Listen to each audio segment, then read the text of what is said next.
Hi guys, welcome to alpha beta. My name is Amar और हम पढ़ रहे हैं सपोज टू, जहां हम बात करने वाले हैं फिर से वही वर्ड चाहिए बट एक नया मायना सीखने वाले हैं कि शुड को हम दूसरे तरीके से कैसे इस्तेमाल कर सकते हैं। पहला सेंटेंस कहता है तुम्हें उसकी मदद करनी चाहिए। अब चाहिए वर्ड फिर आ गया बट इसके अंदर ऐसा क्या है कि हम इसको सपोज टू में ट्रांसलेट करेंगे। कहने के लिए हम कह सकते हैं कि जब भी हम सजेशन देते हैं तो इस्तेमाल करते हैं शुड का। जैसे कि आपको कोई काम करना चाहिए और दूसरा काम नहीं करना चाहिए। आई मीन आपके ऊपर है कि आप कोई काम करना चाहते हैं या नहीं।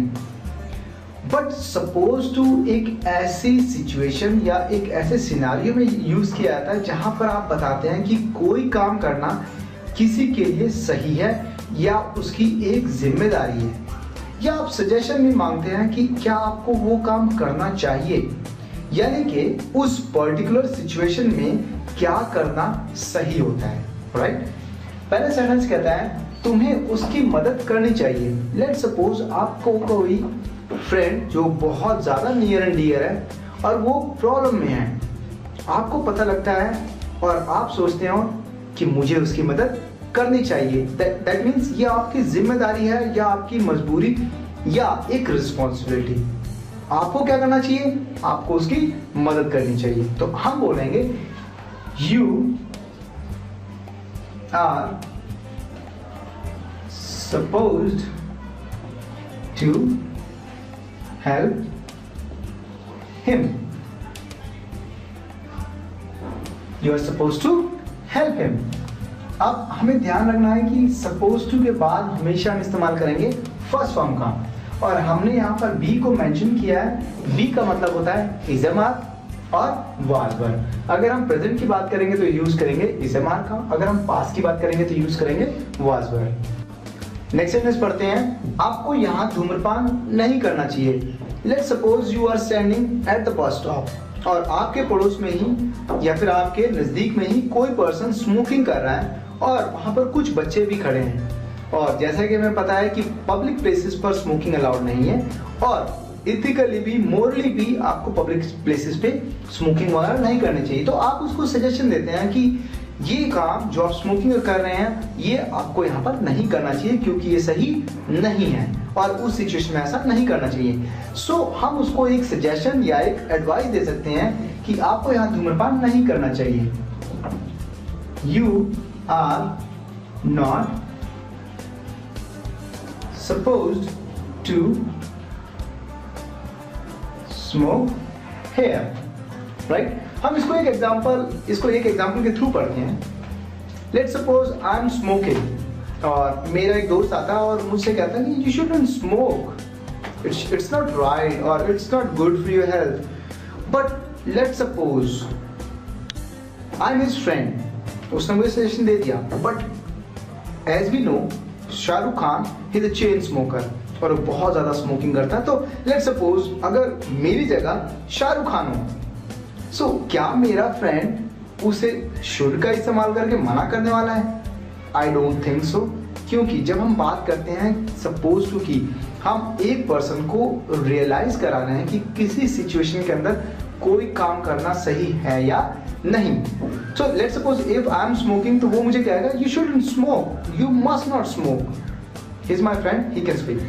But in case of Salman Khan और शाहरुख खान और एनी बिग सेलिब्रिटी और लेट्स से हिज फादर और समबडी हु इज नोन और उसे उनको इज्जत देनी है तो वो क्या बोलेगा?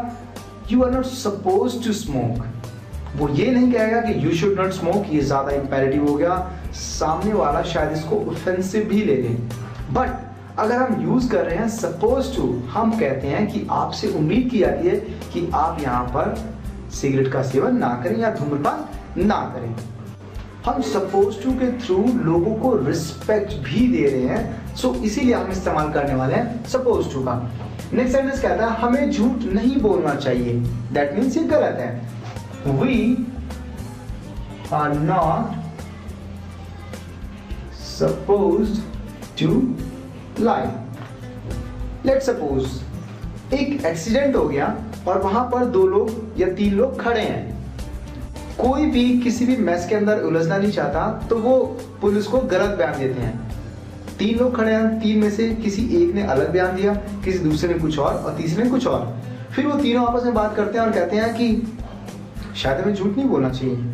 अब हमें झूठ नहीं बोलना चाहिए, वो इस सिचुएशन के अंदर वो चीज़ सही नहीं है, या मोरली ये चीज़ गलत है कि हमें झूठ बोलना अच्छा नहीं है, यानी कि वो उन्हें झूठ नहीं बोलना चाहिए। तो यहाँ पर वो ये नहीं कहेंगे कि वी शुड नॉट लाई, वो बोलेंगे we are not suppose to lie, यानी कि हमसे उम्मीद की जाती है कि हम सच बोलें। राइट? क्या मुझे राजू को पढ़ाना चाहिए था? अब क्या राजू को पढ़ाना चाहिए था, ये हमारा पास्ट हो गया, तो हम इस्तेमाल करेंगे वाज और वर का। Worse I supposed to teach Raju? Was I supposed to teach Raju? Next, तुम्हें वहां नहीं जाना चाहिए था, यानी कि आपको वहां जाने की जरूरत नहीं थी, या आपको ये काम नहीं करना चाहिए था। You were not supposed to go there, right? Next sentence, मुझे स्टूडेंट्स के लिए वर्कबुक बनानी चाहिए। अब मुझे स्टूडेंट्स के लिए वर्कबुक बनानी चाहिए, ये एक मेरी रिस्पॉन्सिबिलिटी भी है और आप मुझसे उम्मीद भी करते हैं। तो ये सेंटेंस पूरे के पूरे चैप्टर को समझाने के लिए बहुत ही अच्छा है, यानी कि एक सेंटेंस के अंदर पूरा चैप्टर कंप्लीट हो जाता है। मुझे स्टूडेंट्स के लिए वर्कबुक बनानी चाहिए, ये मेरी एक रिस्पॉन्सिबिलिटी भी है, इथिकली ये सही है, मोरली ये करेक्ट है, और मेरा आपके प्रति एक रिस्पॉन्सिबिलिटी भी है कि मुझे आपको मैक्सिमम लेसन्स और मैक्सिमम अच्छे तरीके होने चाहिए, या अच्छे वेज होने चाहिए जिसके थ्रू मैं आपको पढ़ाऊं या आपको एजुकेट करूं। मुझे स्टूडेंट्स के लिए वर्कबुक बनानी चाहिए, ये एक सही काम है, मेरे अकॉर्डिंग ये काम होना चाहिए। I am supposed to launch या compile a workbook।